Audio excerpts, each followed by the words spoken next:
Dr. Belísio Neto, médico e geriatra, seja bem-vindo aqui ao nosso Check-up no Rádio. Bom dia. Bom dia, Marcos. Bom dia, Geraldo. Satisfação mais uma vez participar do Panorama 95. Só faltou uma listinha de preto hoje para ficar preto, né? Aí foi porque Geraldinho estava aqui hoje e eu, em homenagem ao palmeirense Geraldinho, vim com a camisa vermelha. Doutor Belísio, esta semana nós recebemos algumas reclamações de surgimento de casos suspeitos de dengue, por exemplo, no bairro Castelo Branco, pessoas idosas, né? Também estariam entre esses acometidos dessas viroses, da dengue, da zika, enfim.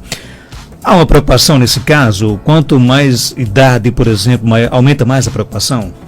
Bem, Marcos, indubitavelmente sim. A gente sabe que o paciente idoso ele é mais vulnerável a qualquer doença, desde uma gripe até um infarto. Ele sofre muito mais, ele agrava mais, ele demora muito mais a ficar bem e ele descompensa as doenças que ele vem tomando medicamento e estando tudo controlado. Então a dengue, ela debilita muito o adulto jovem, ela debilita muito criança, qualquer pessoa que seja submetida a ela, e o idoso muito mais.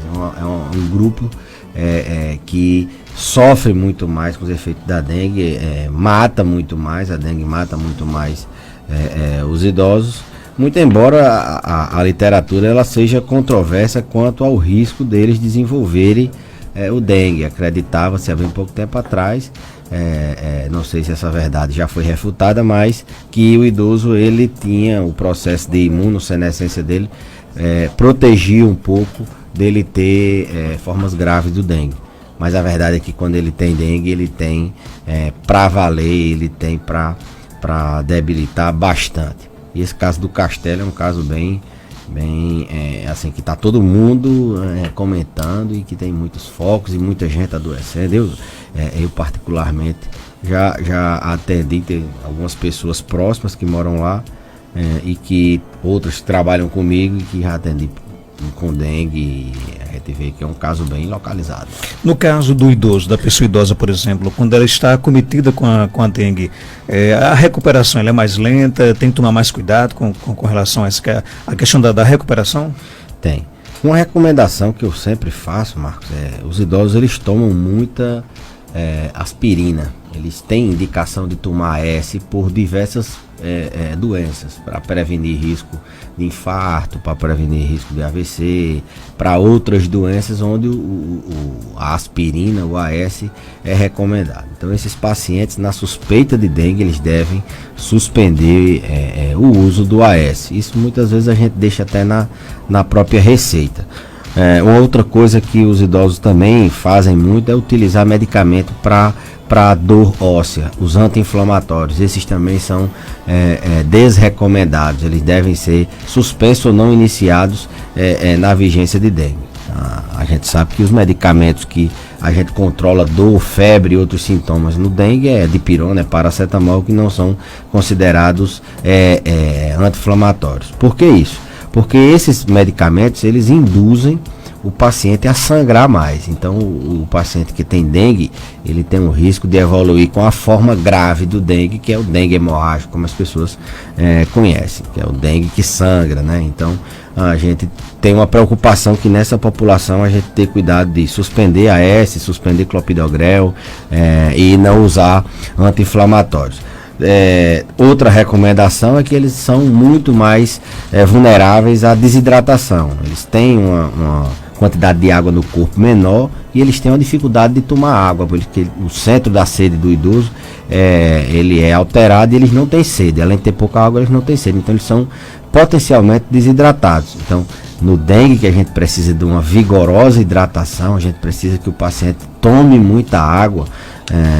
Isso tem que ser bem mais observado, tem que ser bem mais rigoroso por causa desse risco de desidratação. Acho que são duas informações muito importantes que a gente deve levar para o paciente que está ouvindo a gente. Tem pergunta aqui no nosso WhatsApp, 988-775550. Bom dia.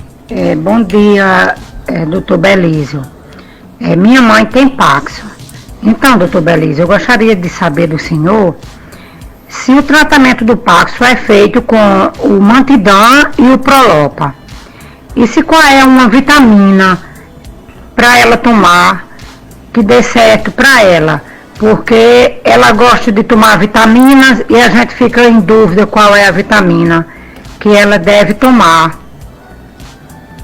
E gostaria de saber também, doutor Belísio, do senhor, se o Paxo, se tem um exame que comprove que a pessoa tem um Paxo. E aí, doutor Belísio? Bom, a respeito do Prolop e do Mantidan, Prolopa é a levodopa, o medicamento padrão ouro, o medicamento de escolha aqui em Caicó e na Alemanha, no Japão, nos Estados Unidos, no mundo todo. É a droga de primeira linha. Então, está bem medicada com o Prolopa.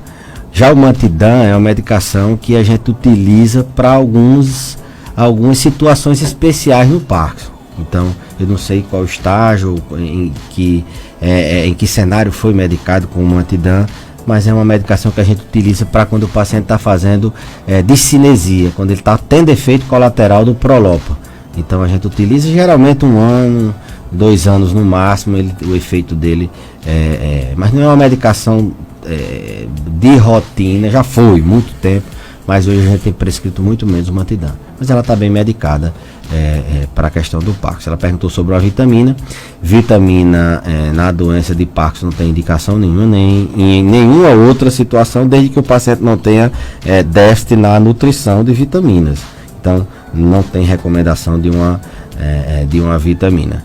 E teve outra pergunta no final que eu esqueci. Ela perguntou o exame, como é que faz para detectar o Parkinson? Não existe exame. Hoje o diagnóstico do Parkinson ele é clínico. O paciente ele é rígido, ele tem uma marcha lentificada, ele é lento, ele tem uma instabilidade na postura, ele tem uma postura para frente, passos curtos, e ele tem um tremor de repouso. Então o diagnóstico é clínico, não precisa de exame. Lógico, a gente tem uma linha da medicina que é a neuroimagem, que vem crescendo bastante.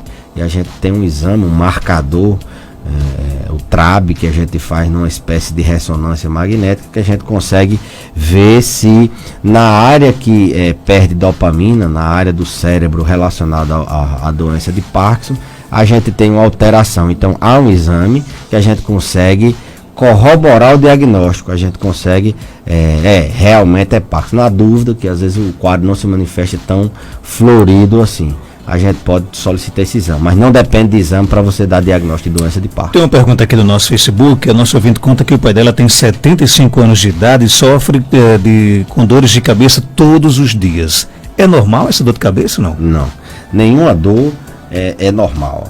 As dores, elas são mecanismos de defesa do próprio organismo, dizendo, olha, tem alguma coisa errada acontecendo. As cefaleias, as dores de cabeça, elas são, na sua grande maioria, tensionais. Elas são relacionadas a situações de estresse, a situações de diminuição do limiar de dor, a situações inúmeras, diversas. São as principais causas de dor de cabeça em qualquer faixa etária. Existem outros tipos de dor de cabeça, como por exemplo a enxaqueca, que é uma cefaleia bem típica. Ela está unilateral, ela pulsa, geralmente vem associado com sintomas de escotomas, aqueles brilhos na visão, náuseas, vômitos, às vezes com tontura. São os dois principais. E tem dois principais tipos de dor de cabeça. Tem várias causas, tem 1000 causas de dor de cabeça, mas as principais são essas. No idoso a gente tem um tipo de dor de cabeça que geralmente é acompanhada com outros sintomas reumatológicos, que é a arterite temporal. É uma dor de cabeça intensa que o paciente, quando coloca o dedo assim, ele palpa a artéria temporal, e essa dor de cabeça, ela tem, além dela, ela tem alguns outros sintomas, como por exemplo perda visual, ele tem muita dor na cintura escapular, no ombro, na coluna, está associada com outra doença chamada polimialgia reumática. É rara, Marcos Dantas, é muito rara.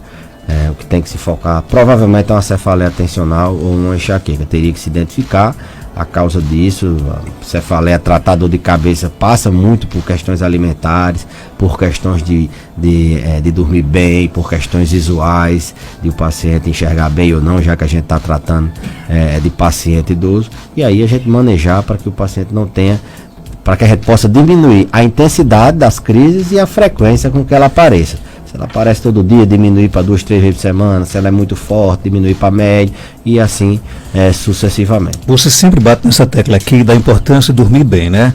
Pessoa idosa, ela deve dormir quantas horas por dia, no caso? Talvez porque o programa seja muito cedo, né, Max? Não, mas o sono, ele é um parâmetro de qualidade de vida. Ele é um marcador de longevidade. As pessoas que dormem bem, elas têm uma qualidade de vida melhor. As pessoas que dormem bem, elas vivem mais, isso estatisticamente. As pessoas que dormem bem, elas controlam melhor a pressão. As pessoas que dormem bem, elas controlam melhor o diabetes. Elas têm um desempenho muito melhor no outro dia, desempenho físico, desempenho mental, desempenho sexual. As pessoas que dormem bem, elas têm menos demência de Alzheimer. Então, o sono, ele é fundamental para que a gente possa ter uma vida com qualidade. Por isso que a gente tem, porque a gente vive numa época em que as pessoas tendem sempre a querer diminuir o sono, ou dormem numa má qualidade, não se preocupam como é que vão dormir, e isso traz prejuízos no outro dia já e a longo prazo também. Uma noite mal dormida é terrível, né? Qualquer pessoa, né? Você já vê no outro dia que não dá certo. Isso, muitos anos, dá muito errado. Tem uma pergunta aqui do nosso ouvinte para fechar, se me ajuda aí, porque tem uns medicamentos aqui um pouco estranhos. Doutor Belísio, qual destas duas medicações é mais eficaz para combater o Alzheimer? Minha tia tem 73 anos, tomava esse Doniladu de 10 miligramas por 20 miligramas uma vez ao dia. Agora o médico passou para tomar 2 vezes ao dia.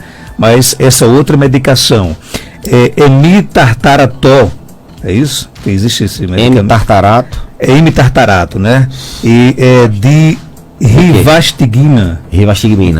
O negócio é falar com o médico, né? De 3 miligramas, e aí? É o nosso métier, isso aí. O dia a dia da gente é demência de Alzheimer. Doniladu são 2 substâncias, donepezila com a memantina. São excelentes drogas, elas são para fases moderadas a avançadas. O donepezila também é para fase inicial, estágio leve. Mas é uma medicação que tem associado as 2 substâncias, 2 classes de substâncias que a gente utiliza para retardar a velocidade de progressão da doença, diminuir a velocidade com que a doença anda e controlar sintomas comportamentais, fazer com que o paciente fique equilibrado ali na sua demência de Alzheimer. Associar um outro anticolinesterásico, eu não sei se foi isso que o médico tentou fazer, no caso, associar a rivastigmina, não é uma conduta com respaldo na literatura. 2 anticolinesteráicos não tem tanto respaldo, eu pelo menos não conheço nenhum trabalho que foi nessa linha e que deu certo. Talvez ele tenha tentado trocar a donepezila pela rivastigmina, e aí isso é uma prática comum. Quando um anticolinesterásico, um tipo de medicamento não dá certo, 3, 6 meses, a gente faz uma avaliação das funções cognitivas, da evolução da doença, das perdas funcionais, e aí a gente pode trocar um pelo outro. Mas associar a gente não tem nenhuma indicação, e isso seria caso para uma consulta. Mas as 2 medicações têm comprovadamente a mesma eficácia, elas têm o mesmo efeito adverso, a diferença entre elas é mínima. Uma tem menos interação medicamentosa, outra é mais fácil de você titular, de você ajustar a dose. Uma tem na forma transdérmica, que é o adesivo que a gente cola, e outra tem na forma de comprimido. A rivastigmina tem na forma transdérmica, tem na forma de xarope, de suspensão. Já a donepezila não. Então são drogas extremamente eficazes, são drogas que não têm diferença em termos de efeito adverso e são muito bem utilizadas na demência de Alzheimer. Não há diferença assim, em termos de eficácia de uma para outra. Outra pergunta aqui no nosso Facebook, para fechar realmente, né?